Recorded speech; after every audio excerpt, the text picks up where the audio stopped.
Now comes the real juicy part of this implementation. Now we're actually going to do the mint request. It's important to understand there are many statuses that we need to wait for, many different points in time we need to wait for when we do one of these requests. And I'll explain what I mean. Because when we actually do a mint request, we first send a request to Engine, an API request. They will do a transaction on the blockchain. Then they will wait for this to be signed by our admin wallet. When it is signed, it will be included in a block and it will be broadcasted. Then it might take some time for that to be included in an actual block and so on. So we need to check these different statuses after we sent the request. So this is not an instant request. Boom, you have the token. It's like, okay, we send the request. Now let's wait for the wallet to sign it. And then let's wait for this to be included. So we need to wait for these things in the code. And then we need to tell the user basically when we're done. But the way we initialize one of these requests is by doing a mint item request. That is what it's called. And from that, we get a special class instance back. We get a special object back, and that is an iRequest handler, because that is then what we can use in order to check for all of these statuses. And we're going to call this mint request handler. So then how do we make this function call? Well, we use the admin identity. So we have the admin identity over here. So admin identity dot create. Now let's see so you can actually see this.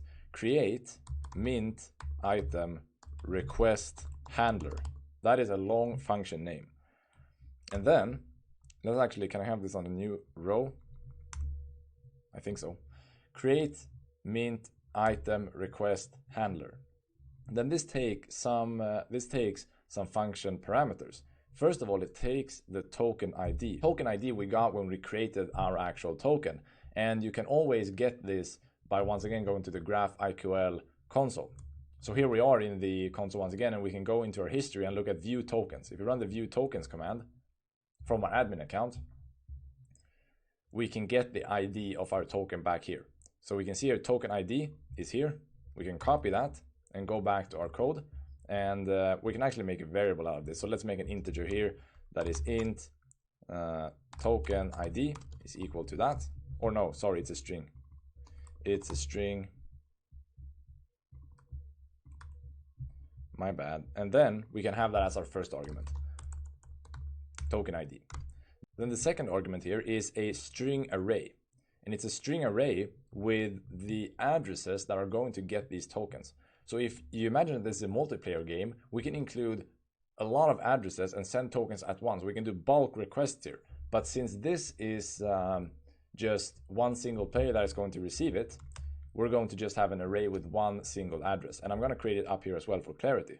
So we're going to have a string, let's see here, string array that is called receivers. And that will be equal to new string array here. And then we do these curly brackets to specify the initial values. And the initial values will be the receiver address. That will be the address that we got. Let's see, no, that was created over there. So let's move these two down.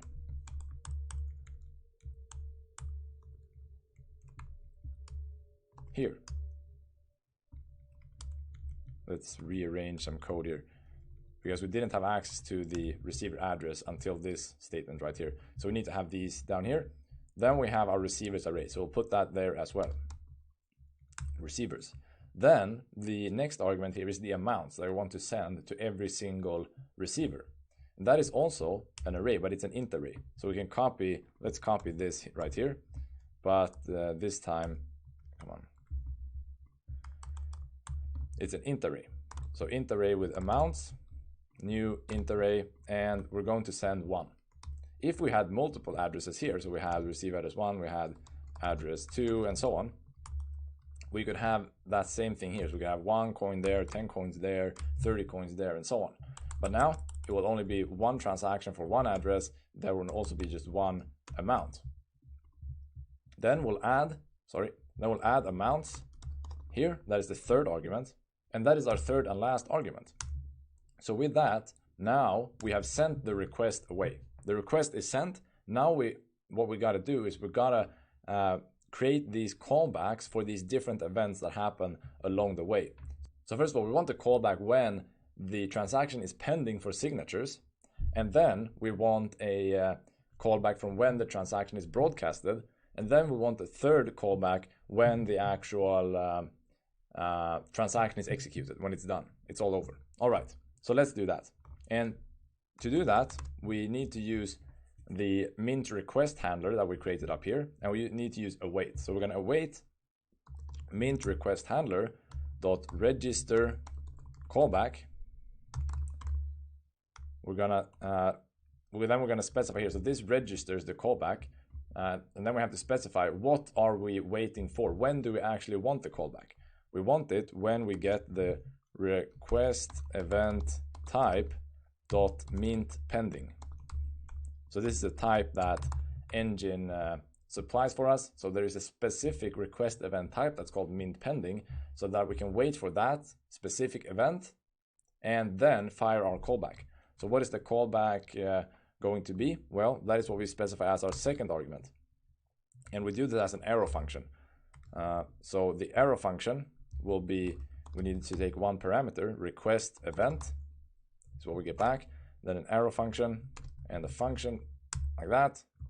Did you see what I do? I did comma, then parentheses. So the arguments to the arrow function, that is a request event that comes back from Engine.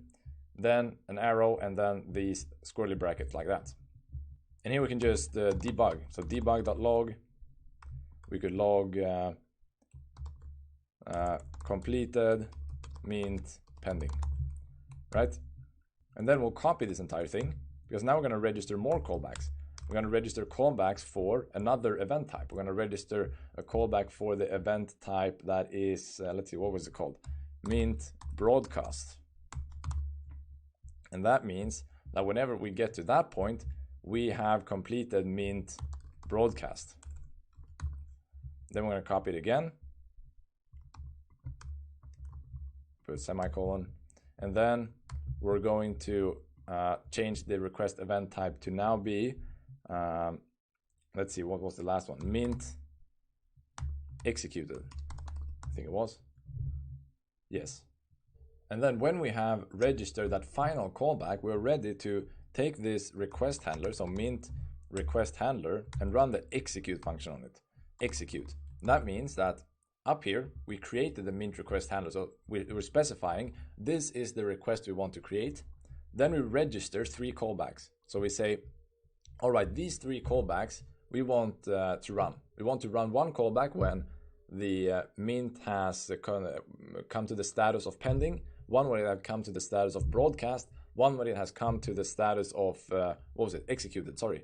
Executed, so when it's finished. And when we have registered all of those callbacks, so when we have registered all of those 3, we will run execute. So that means that we're sending the actual request, because then everything is in place. All of our callbacks are in place, because we can't execute the request before we have set up our callbacks, because then we might get responses back before we have actually set up our callbacks. So we need to set up our callbacks first, and then we run the request handler.execute, which sends our mint request away to the Engine server. Now, all that's left is to save this, go back to Engine and try this out, but I'm just gonna see in Unity if we have any errors. There's a high chance of us creating some sort of error here when we just code on the fly. Here we go. Engine identity is not containing definition for create mint item request handler. Let's see, what did I do wrong? That's right, I forgot one thing. Now I found the issue. This is not a normal Engine identity. The admin identity needs to be an Engine admin identity. That means that we need to change that here, and we also need to change that in our account manager. So let's go back to account manager, change the admin identity to Engine admin identity, and that also means changing it in our admin login function. So in our login admin, at the bottom, we need to make a few changes. First of all, we just want to make this a local variable, so Engine identity, and we'll just name this identity like that. And then at the bottom here, we'll go admin identity equal to identity dot as admin, like that. That will actually take this identity and convert it to another type. So we make sure that it's an admin identity. We'll cast it to the admin identity type. That means that that also contains, the admin identity now contains a function call that is create mint item request handler, because if it's not an admin account, then this function right here doesn't exist. That was what it was complaining about. It doesn't exist for normal users, but for admins it does exist. So we need to make sure that the admin identity is an actual engine admin identity type. So now we got that, we're gonna save, go back to Unity, make sure that we don't have any errors now. All right, another issue. It needs to be capital C. Now, let's hope and pray that it's actually working. There we go. All right, no errors. In the next video, we're gonna try this out. We're gonna test out the minting functionality, see if it works. This is perhaps the most exciting part of the course. So I'm gonna make a cliffhanger here. We'll do it in the next video. If you have any questions about the code, please ask me in the forum and I'll come and answer you there. But stay tuned for the next video. We're gonna try this thing out.